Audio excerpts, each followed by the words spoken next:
శ్రీ శక్తి channel ప్రేక్షకులకు స్వాగతం. ఈరోజు మన కొత్త కథతో ప్రారంభం. శ్రీకృష్ణుడు. శ్రీకృష్ణుడు హిందూమతంలో అర్చింపబడే ఒక దేవుడు. విష్ణువు 10 అవతారాలలో 8వ అవతారము.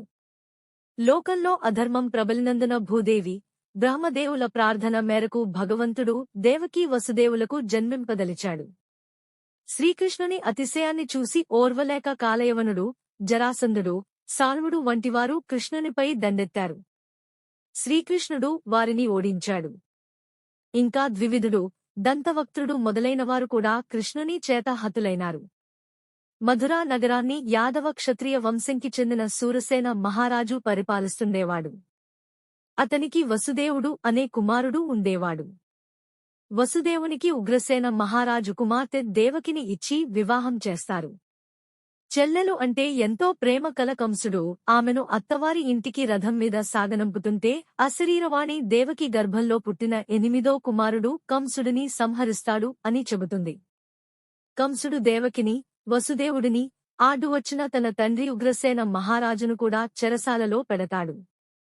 దేవకీ దేవి 7వ మారు గర్భం ధరించి నప్పుడు విష్ణువు తన మాయతో ఆమె గర్భాన్ని నందనవనంలో నందుడి భార్య రోహిణి గర్భంలో ప్రవేశపెడతాడు. ఈ గర్భం వల్ల రోహిణికి బలరాముడు జన్మిస్తాడు. చెరసాలలో దేవకికి గర్భస్రావం అయిందని అనుకొంటారు.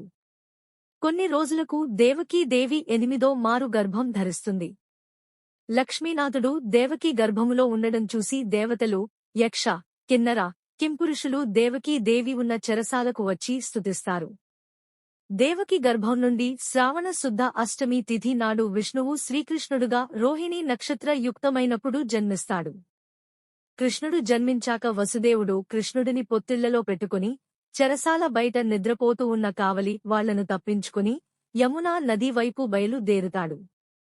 యమునా నది రెండుగా చీలిపోతుంది.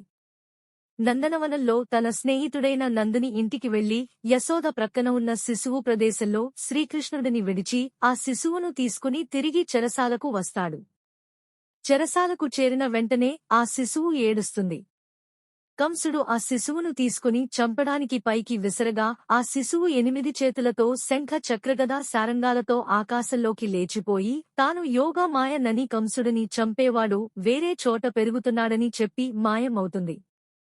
దేవకీ వసుదేవులకు అష్టమ సంతానంగా కంసుని చెరలో జన్మించిన శ్రీకృష్ణుడు వ్రేపల్లెలోని యశోదాదేవి ఒడిని చేరి అక్కడే పెరిగాడు.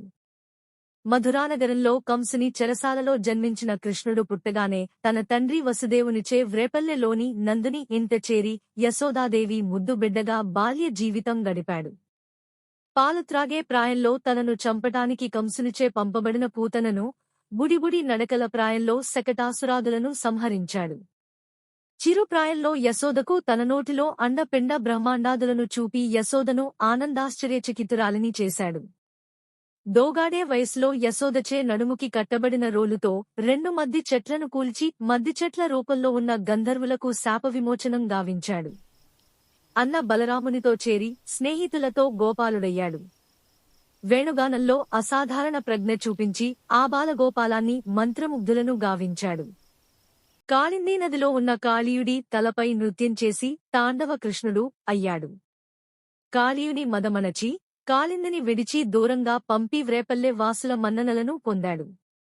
ప్రళయకాలంలో గోవర్ధనగిరిని 16 తన చిటికెన వేలుతో ఎత్తి వ్రేపల్లె వాసులను ఆ గిరి కిందకు చేర్చి కాపాడి వ్రేపల్లె వాసుల మనసుల్లో భగవంతుడి స్థాయికి ఎదిగాడు.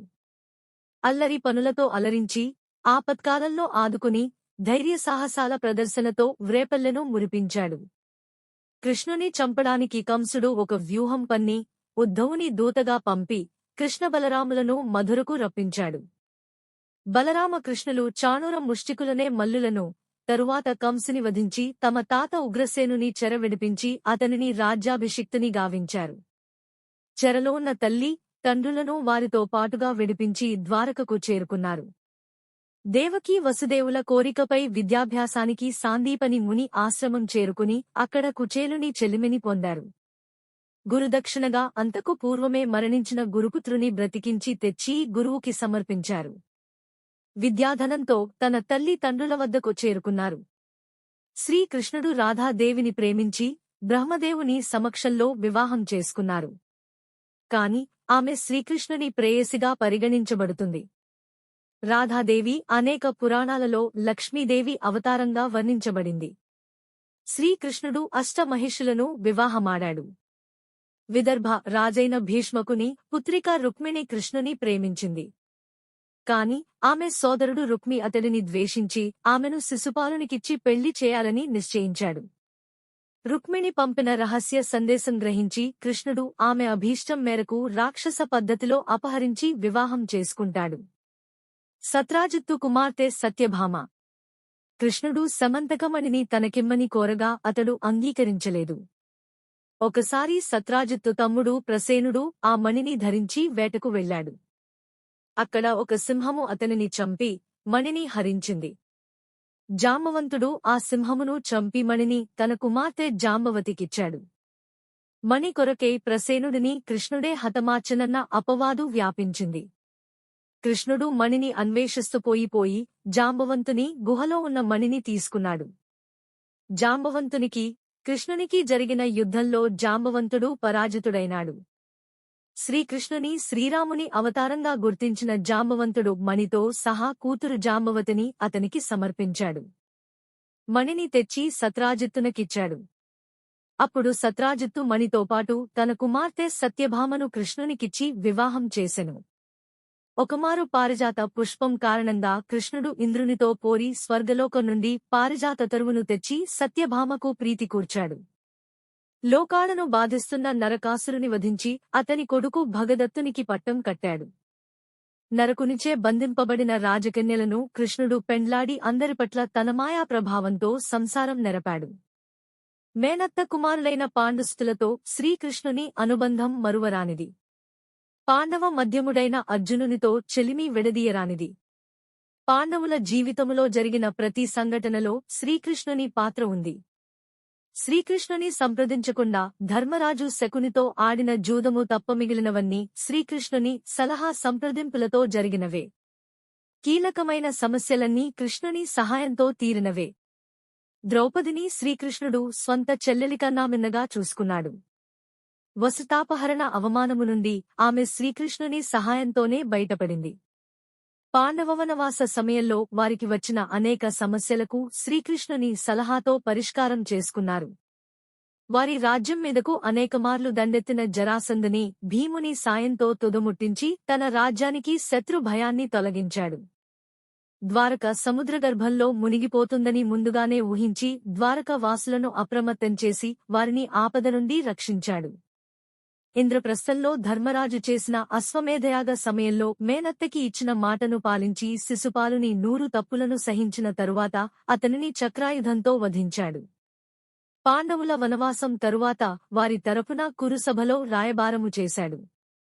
కురుక్షేత్రంలో యుద్ధ సమయంలో అర్జునునికి గీతాబోధ చేసి అతనిని యుద్ధోన్ముఖుని చేశాడు. అర్జునునికి సారథియే యుద్ధం ముగిసేవరకు పాండవులకు రక్షణగా ఉన్నాడు. అశ్వత్థామ అస్త్రం వల్ల ఉత్తర గర్భంలో పిండం కూడా మృత్యువును ఎదుర్కోగా కృష్ణుడు తన చక్రంతో ఆ గర్భస్థ శిశువును రక్షించాడు. ఆ శిశువే పరీక్షిత్తుగా జన్మించి పాండవుల అనంతరం రాజ్యానికి అధిపతి అయ్యాడు. ఇంతటితో కథ సమాప్తం. మరొక కొత్త కథతో కలుసుకుందాం.